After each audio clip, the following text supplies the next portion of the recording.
Hey everyone! Before we open today's file, please make sure to follow us on Instagram at d.s.radio, where you can find all the images that go along with today's case. You can drop us an email at contact.dsradio@gmail.com. You can find all of our socials in the Linktree bio on our Instagram profile, including links to merch. If you're feeling especially generous, you can join our Patreon at patreon.com/dystopian simulation radio, where you can get access to our exclusive Instagram page and make suggestions for upcoming episode topics that you would like us to cover. Speaking of Patreon, thanks to our Patreons, Riff Cult, Cropley Crab, Cash Broadus, Raspberry Jr., Jason R. Nelson, Creepy Paper, Jamie Sook, Michael Laughlin, Lindsay Keller, Mike Wright, Greer Weaver, Kelsey Carruthers, Linz Gibbon, Drake Holvig, Only Child, Michael M, Wesley Akers, Riaz K, Emily Medeiros, Pip, Heather Wynn, Graves, Devon Sweatshirt, The Ordained Sinister Minister, and Philip Hoffman.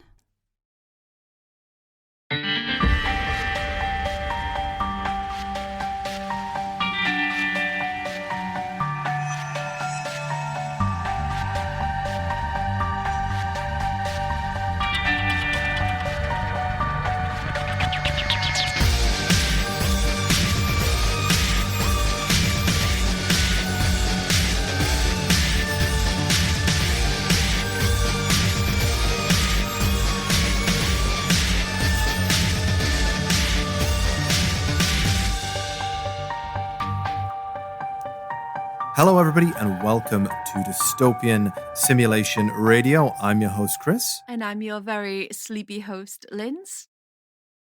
And Linz, how are you doing this fine evening? Sleepy. I've been on a London adventure. I didn't sleep properly for the last 48 hours, and I'm going a little bit crazy. And I think I have a blocked nose. I can't tell. Answers on a postcard. Thank you very much, everybody, for joining us today on this adventure into another file. Just to let you quickly know that you can follow our Instagram, where you can see all of the images for today and other episodes. And our Instagram is d.s.radio. And if you're feeling really froggy, you can follow us on Patreon at patreon.com/dystopian simulation radio. Don't forget, you can also buy the t-shirt if you go over to our t-shirt store, which is...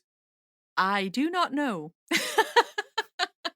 Let me tell you, it is tpublic.com/stores/DS radio. Yes, that's the one. Very catchy. I hope. Well, you know what? You can find links to all of those if you go to the link tree in our Instagram bio. Yes, that's much easier and much less annoying to listen to. And before we go any further, we'd just like to wish a very happy birthday to one of our Patreons and loyal listeners, Wesley Akers. Thank you very much for listening, Wesley. We hope you had a lovely birthday and that you got all the pro wrestling merchandise that a man in his 30s could hope. Wesley. Happy birthday, dude. We love you. Thanks for listening. Woo! Woo! Now, Linz. Yes? We previously have talked about governments losing things, some quite important things, actually, nuclear weapons. And that episode was mildly terrifying, to say the least. But in this case that we're going to look at today, humanity has lost something much, much bigger than a bomb. But what do you think that could be? Ethics, morals, conscience. I mean, yes to all the above, but you can't measure those. What else have we lost? Animals? Species? No. So many things. I don't know. That's a very broad question. Can you narrow it down for me? Well, Linz, how about a whole city? What? Have we lost a city? Well, humanity hasn't just lost one city. According to my best friend Google, 215 cities are known to have been lost at least, and obviously there's much more that have probably been lost in addition. Okay. Do you mean towns? I mean, towns, villages, cities, civilizations, all the way up. We've lost them all. Oh, I suppose over the years, borders move. Is it something to do with this? Nope. Oh, nope. God. It's literally just, oh, fuck, where did that city go? Okay. Of course, some of these have been rediscovered over time, and the idea of a lost city, I suppose, seems almost mythical, but do you know of any lost cities that have been found? That have been found.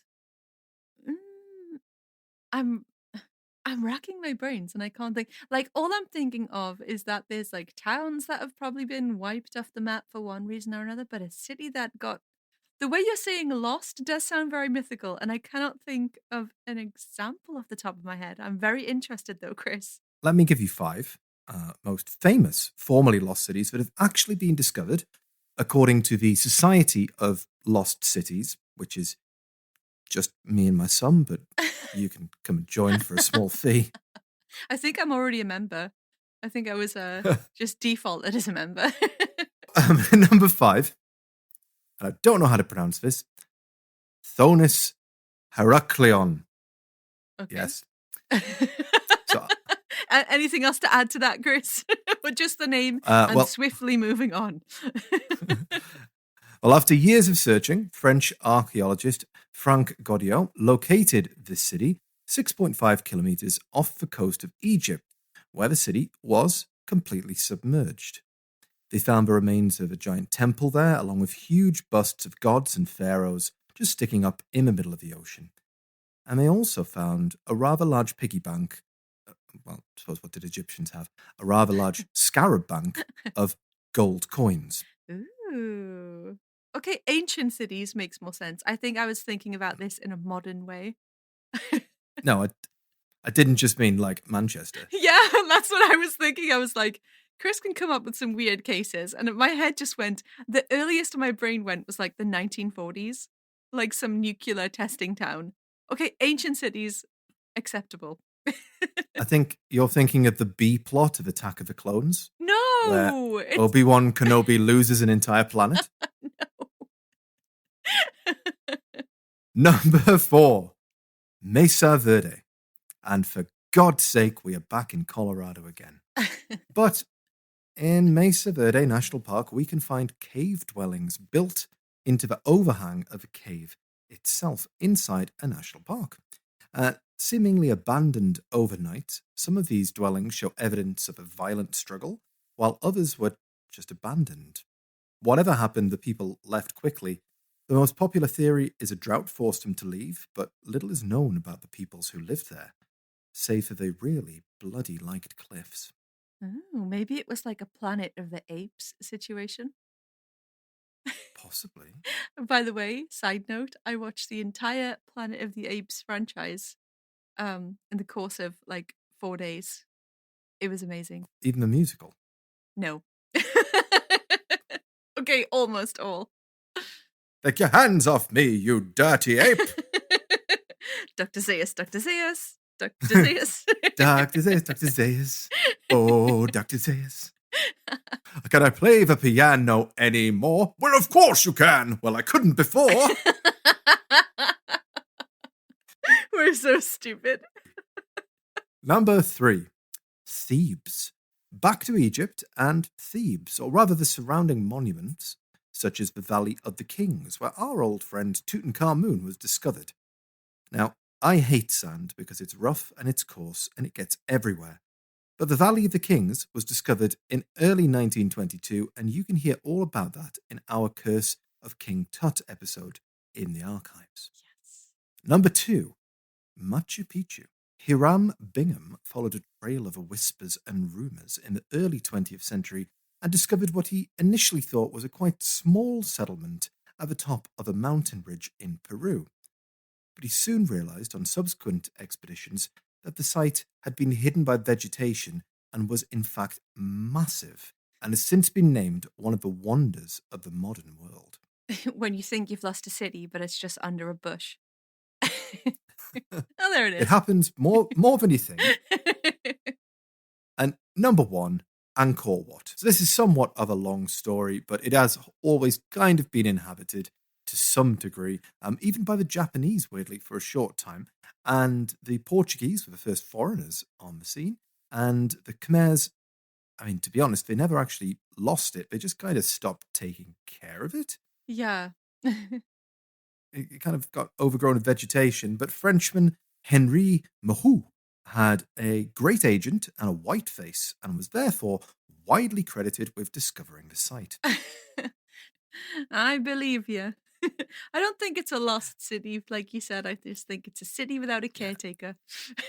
Well, the lost element is that when Henry rocked up, it was largely overgrown, and they cut it all back and they thought they'd found it, but actually new parts are still being discovered today. Angkor Wat is quite possibly the most impressive kind of lost place the world has ever unlost. And also, I've been there, and much like Jello Bethra, I would recommend a holiday in Cambodia. Ah. I think that is what the song's about, right? I mean, like tourism. No. But Linz. Yes, Chris. Wait. Oh. We are forgetting the most famous lost city, which is, well, still lost. But today, I want to ask the question, dude, where's my Atlantis? Yes, I was hoping you were going to say this. I was like, please let this be Atlantis. Because I don't actually know shit about Atlantis. Okay, like the basics, but... Ooh, I'm excited. I'm going to learn. You're going to find out a lot. Inquiring minds have got to know. So let's go find Atlantis. But before we do, Linz, what do you know? It's submerged. It's mythical. It's mentioned in old philosophy texts. I don't know. Where is it? Okay. Under a bush? Under some seaweed? Who knows? Well, let's jump into our legally not yellow submarine. Splash. Search the seabed for the lost city of Atlantis. Okay, Atlantis. Yes. Let me get my, hold on. I didn't get my little wetsuit. No, you don't wear a wetsuit in a submarine. What do you wear in a submarine? Just regular Joe clothes. A dry suit. We could wear our birthday suits. It's my birthday soon. I was going to make a birthday joke, and then I realized that was about nudity. And I don't think we want to be doing that together in the Beatles' Yellow Submarine. There's not much room in there, I do understand. Don't flatter yourself, Chris. Well, we know of Atlantis because of Plato, the famed Greek philosopher who got his start as, yes, you've guessed it, a wrestler, before switching to philosophy. Yeah. Oh, yeah, of course. Okay. I was like, thought it was a joke, and then I was like, oh, no, legit. Yeah. Yeah. I mean, he was actually given the nickname Plato by his wrestling coach. Ah. So, even Plato had a gimmick brother. The strong, silent type. I mean, he is, of course, what we would now call an amateur wrestler, but then again, so was Abe Lincoln. So if you've ever wanted to book a historical WrestleMania, there's your main event. Yes. Versus Wesley. Well, I do think Honest Abe would make him humble, Iron Sheik style. After largely giving up oiling himself up and wrestling with young boys, mostly, Plato began to study under Socrates and eventually took on his own student, Aristotle. So some pretty big names in the world of Greek philosophy there. Yeah, love a bit of Socrates. Plato claims that Atlantis was a large seafaring empire that ruled all of the Western known world beyond Greece, of course. It got its start, like all good stories, with a randy god. Poseidon, god of the sea, really fancied this lass who lived on an island of unknown location. He fell in love with this mortal woman named Cleito. And eventually she gave birth to not one set of twins, not two, not three, not even four, but 5 sets of twin boys. That would be a TLC show these days. Well, she'd need some fucking TLC. Jesus.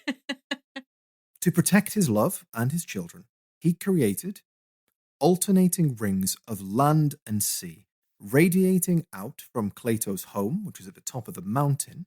One of the boys Atlas would go on to be the first Atlantean king. He's not to be confused with the Atlas who is currently balancing the world on his shoulders. That's a different one. Poor guy. Atlantis was impregnable due to how Poseidon had carved these rings of water in the middle of the island. Unlike Cleoto. And the only way to access the sea was through the Central Canal, which was a large body of water leading up from the ocean into the city, which was several kilometers into the island, which meant that it couldn't be invaded by conventional methods. Atlantis went from strength to strength and won many battles. It became wealthy, and it's said that they had an abundance of wealth and elephants. The empire of Atlantis, though, got so large that its people became twisted and evil, caring only for the pursuit of more wealth and territory, launching a failed invasion on ancient Athens. So the Atlanteans fell out of favour with the gods, whom smited it hard. Zeus, who, by the way, was a bit of a bellend, decided that while Poseidon was looking the other way, he and the other gods should do some hocus-pocus and allow the evil city of Atlantis to be swallowed by the sea. Poseidon's reaction was not recorded, but was presumably, Zeus, not cool, man. What the fuck? My kids lived there. Why couldn't you just put it under a bush? Now, Plato tells all of this through Solon, who is an Athenian statesman who visited Egypt. He's retelling it in one of his texts that he's written. And for some reason, when Solon visited Egypt, he spoke with a very old Egyptian priest who was unimpressed by Solon's boasting of Athenian achievements, stating that they reminded him of the old Atlanteans, who were destroyed by the gods for their foolishness. Thus, the tale of Atlantis acts as a cautionary tale and brings us to our first theory about the location of Atlantis. Plato scholar Julia Annas says the following regarding the tale of Atlantis. The continuing industry of discovering Atlantis illustrates the dangers of reading Plato, for he is clearly using what has become a standard device of fiction, stressing the historicity of an event and the discovery of the hitherto unknown authorities as an indication of what follows is fiction. The idea is that we should use the story to examine our ideas of government and power. We have missed the point if instead of thinking about these issues, we go off exploring the seabed. The continuing misunderstanding of Plato as a historian here enables us to see why his distrust of imaginative writing is sometimes justified. Julia feels that reading Plato as a historian is like watching Robin Hood Men in Tights as a historical documentary. Yes. The story is just that, a tale designed to make people think about the nature of government and how a nation can lose its way through hubris. But this is a really boring answer. Where the fuck is my ringed city, man? Yeah, I was going to say, it's the boring answer. It's probably, well, it is the correct answer. However, let's find that friggin' city. Well, taking on board what Julia Anna said about not running off and exploring the seabed, let's run off and explore the seabed. Plato himself, who we should mention is the only historical source on Atlantis, places it exactly in the middle of the Pillars of Hercules, which we know in the modern day as the Strait of Gibraltar. According to the Romans, Hercules had to cross a gigantic mountain to reach the other side because he was a giant muscly chicken. But rather than just climbing the mountain, he karate chopped it in half and the Strait of Gibraltar was created and presumably left the space for Poseidon to get freaky with Cleito. But Chris, Yes. is Gibraltar where the jabronis come from? It is. But in the north, the jabronis come there, but in the south, it's the Rudy Poos. To be fair, there is a submerged island in the Strait of Gibraltar, which is called Sparkle Bank, which is not the name of a My Little Pony character. But there is little evidence beyond the coincidence that the island is there that it's actually Atlantis. So option number one, that isn't a lame one, it's just off Spain. Now, sites in northern Spain have also been proposed, specifically in the Andalusia region, where satellite images have revealed several ringed channels that can be observed surrounding an elevated plain. It's also been hypothesized that Atlantis is located all around the Mediterranean basin. Italy, Malta, and in Crete, for example, on the site of a Minoan town which was destroyed by a volcano. So all the places, Chris. Basically, choose a place, it might be Atlantis, as we will go on to see. Throw a dart at a map. Could be there.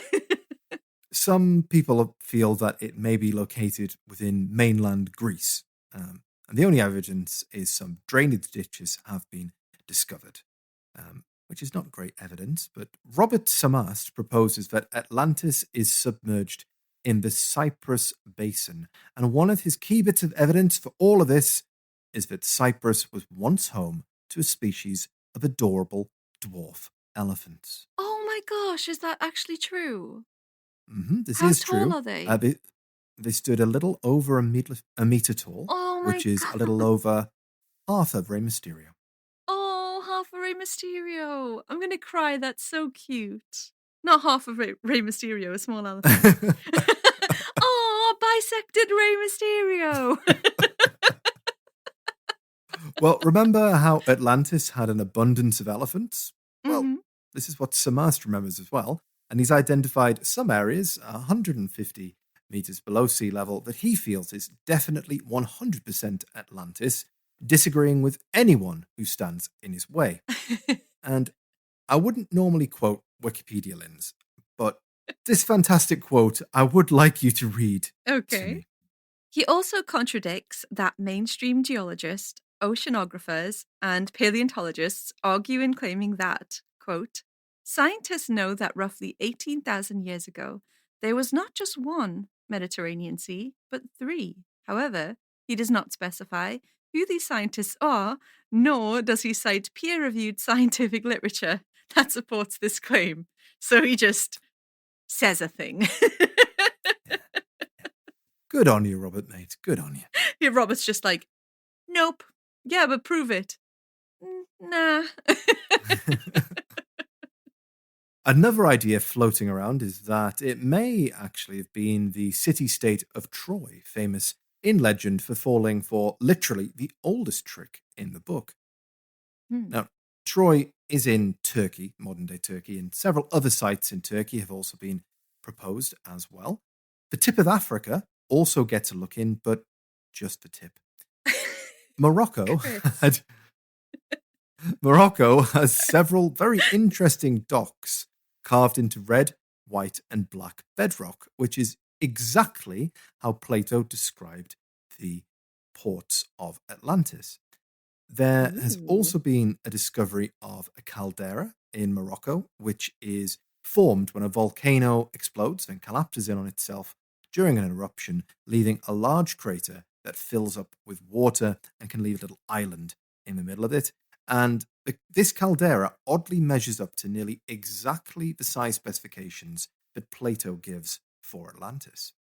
Ooh, but isn't this just like trying to shoehorn in like your theory into like any kind of possible location? Like, there's some rings there. There's a thing there. There was once an elephant there. That's a sunny looking place with a sea. It's just kind of like, Yeah, yeah. pretty much. That it is a giant treasure hunt. Basically, it's where in the world is Carmen Sandiego? Where do we find this island of legend? And basically everywhere in the world is putting a claim into it, but in the Mediterranean basin, because it lines up broadly with Plato's story, it's the most conceivable place historically where it could be. Okay, I could go with that. Now, though, this is where things get a little bit more wild. We've covered all the obvious suspects. But next up in our lineup is the UK. Fuck off, Chris. Just hear me out. Is it Scunthorpe? Not too far away, but William Corman Beaumont claimed that Britain was actually the site of Atlantis. And I should also mention that if you couldn't guess from his name, he's also British. Yes, indeed. I'm calling shenanigans on that. Russian scientists, though, did claim in 1997 that they had discovered Atlantis off the coast of Cornwall. But surprisingly, after more investigation, the team made no further claims. I mean, if anywhere in England, Cornwall, or, oh my God, is Atlantis the Isle of Man? Possibly. Case closed. Yeah, we're done. Another candidate in the area is Ireland, and it would fit the island nation tale of Plato. However, there seems to be just one Swedish professor who is peddling that theory presently. But, Linz, did you know that the UK and Europe used to be connected? Then the dark times came. Brexit. I knew you were going to say that. But no, we were literally physically connected. There was a land bridge in the North Sea between the UK and Denmark, Germany, and the Netherlands. Yeah. It is hypothesized that Atlantis was located on this land called Doggerland. Doggerland? Doggerland. Now you are definitely making this up. Is that where Plato got all of her sets of twins from? Doggerland. I think possibly. I've heard the car park of St. Mary's Lighthouse also referred to as Doggerland before. Now, we do know on Doggerland there were towns such as Dunwich in East Anglia that were swallowed by the sea. So, bizarrely, this does actually seem to be a good candidate on rather below the surface. Northern Europe also gets a look in. Denmark, Finland, Sweden have all been claimed to be our one and only missing city. Eastern Denmark experienced severe flooding, so one possible site is right there. Finnish oddball Jorbok claimed Atlantis comes from the Swedish words alt land is, meaning all land ice, and was originally located in the Baltic Sea near Finland. In 1679, claims were made that just the whole of Sweden was Atlantis. So, maybe you live there, Linz. Yeah. To be honest, by these claims, everywhere is Atlantis. So I think we've all lived in Atlantis at some point. Maybe it's we are Atlanta. All Atlantis. When Christopher Columbus sailed the ocean blue, he found the Americas. But when he returned, brandishing potatoes and syphilis, many felt that he had found Atlantis itself. Potatoes and syphilis. Theories developed over the years of continental drift, where the continents have moved away from one another. And this is real. Originally, there was one landmass that we call Pangaea, and then all the continents began to drift in different directions, just like the Beatles. Weirdly, you can shoehorn a lot of Beatles references into this case for some reason. Continental drift is still occurring today, and it's estimated that in 250 million years' time, all the continents will be joined back together again. And I'm sure that we'll all get along just fine. Oh, no. Continents move at a rate of just a few centimeters per year. So the suggestion that not long ago the Straits of Gibraltar and the Amazon were only separated by a small swim with Atlantis in the middle is somewhat unbelievable. Are you saying, Chris, that we could all one day come together? Right now, yes. Preferably not over me, but... Yeah, I was like, who's going to bite the next line? This is like Prince and Freddie Mercury all over again. Interestingly, though, let me draw your attention to this map, Linz. Ooh. Oh my gosh, I love this map. Indeed. Yeah, it's very watercolor pencil. If you notice, this is the old Aztec capital of Tenochtitlan, and that is the only time that I will pronounce it, and the only time I will pronounce it incorrectly as well. You can see in the middle there we've got a lake, and in the middle of a lake. We've got somewhat rings of buildings with a flat plain in the center. And this is the closest that we have to a known city that resembles Atlantis. Okay. Even Is that what more, it was more supposed to look like? well, even more interesting is that Aztec legends say that the city is based on that of another lost civilization that built its city in the same way. I mean, I will say I did get that last point from Ancient Aliens on the History Channel, so don't at me. But have we just found the lost city of Atlantis, Linz? Or at least a copy-paste Aztec version? Looking at the evidence, Chris. No. Well, hold your bets. We've got one last major candidate to consider. Okay. I mean, I'll keep an open mind. Well, our last suspect is Antarctica. I guess we don't really know what's deep under there, do we? Aliens? No, Mutant polar bear? No, not only polar bears. Jamiroquai. There's a famous so-called Piri map, which shows us Like a the map chicken. of the world. Like the chicken.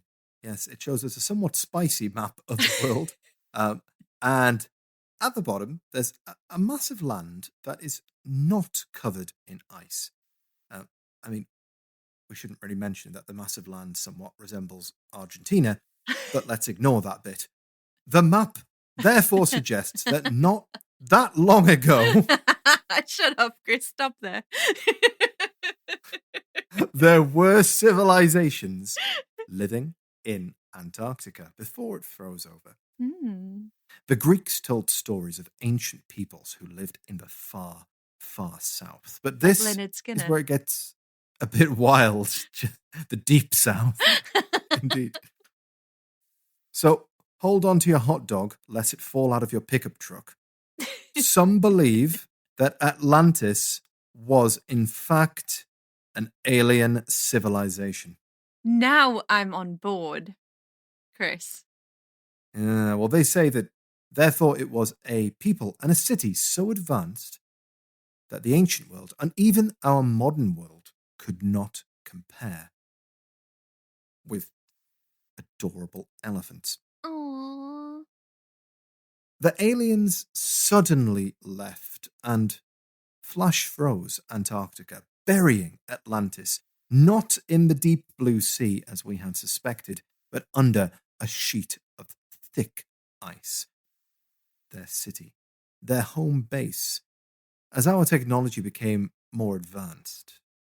The theory goes that Atlantis is therefore still under the ice, populated by aliens as a base of operations in Antarctica, where they launch their ships and hold secret meetings with the government to influence the world's decisions. So they're to blame for the goddamn mortgage rates going through the roof. I'll get you next time, Arctic aliens. Yes, I like this theory. Of all the theories, this this one makes the most sense. Well, let's formalize it. There we have it. We've got several proposed sites for Atlantis, but which one would you choose as Aliens. the most likely site for our lost megacity founded by a horny Greek god? Aliens. No. Oh my gosh, which one? I like the idea of Cornwall. I do like the idea of Cornwall. Okay, flip a coin between Cornwall and aliens. I'll go with that. I mean, there's no wrong answer here. There's no right answer either. So, yeah, flip a coin. Cornwall, aliens. And you? Well, I mean, you know, in the text that Plato is relaying to us about Atlantis, he himself is talking about an ancient civilization that existed, you know, thousands of years before the time that he lived in. So he's talking about legend as well. And, you know, if we ignore Julia and her poo-pooing that we should not be taking a philosopher as a literal historian, then... How dare she? How dare she? How dare she do that? then probably the most likely answer is somewhere around the Mediterranean basin. It would be most likely that would be the case. The other option is, of course, that it is just an allegory for the fact that, you know, you get this occurring again. I mean, it's the same story basically as Sodom and Gomorrah, isn't it? You know, It's a city, philosophical text, Chris. We both know that, yeah. but let's not poop on the parade here. Aliens or Cornwall? Choose one. Cornish aliens, definitely. Yes. I think. They learned to make ice cream, liked it, and then went to Antarctica.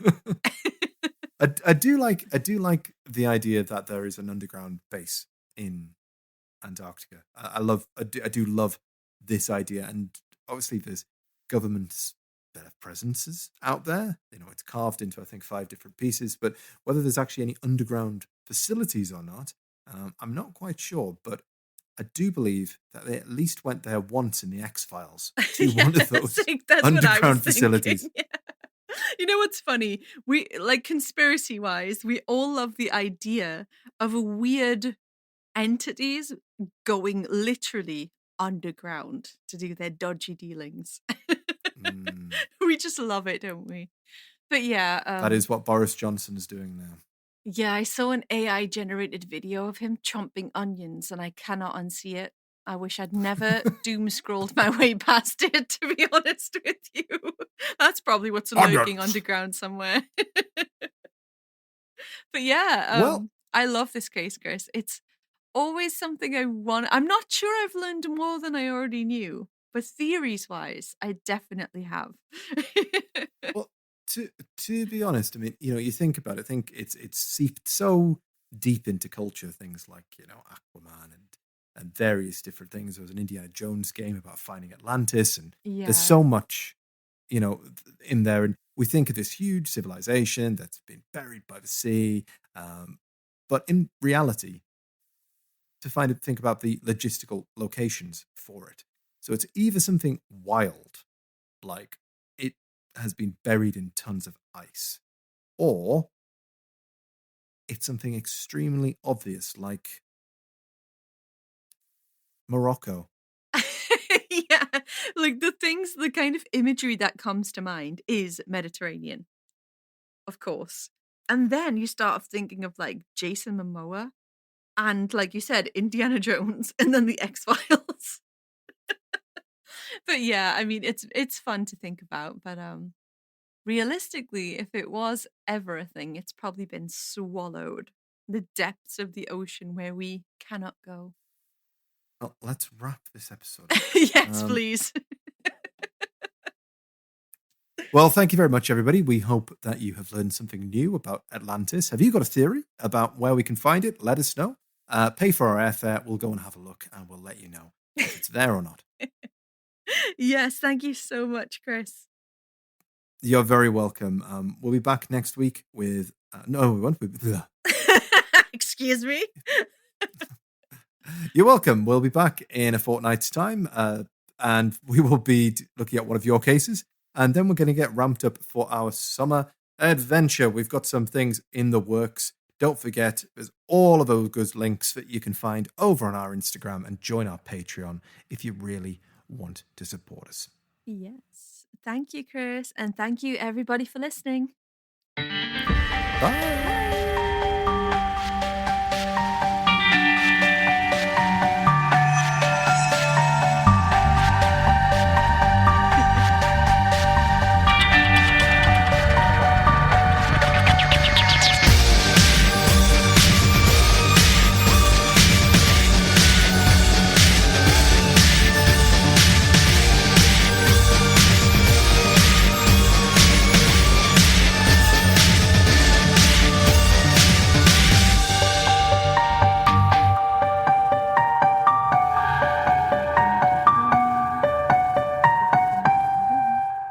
I like the Ben Kenobi quote you did earlier too. Twisted and evil. I got another one in there as well at the beginning. Did you? It was the I hate sand. It's rough and it's coarse and it gets everywhere. Shit. Okay. I missed that. I was like, what's he talking about? Okay. He's more machine now than man. He's more Twisted machine now than man. and evil. I knew your father. He was the best star pilot in the galaxy and a good friend. Before the dark times. Before the Empire. Empire. He's more machine now. Twisted and evil. He's more machine now than man. I always end up going into Ringo Starr when I try and do... Yeah, like, what is that old accent? Like, you never hear it these days. I guess it's like thespian, basically, but it's like... I always end up being like, your father was the best star pilot in the galaxy.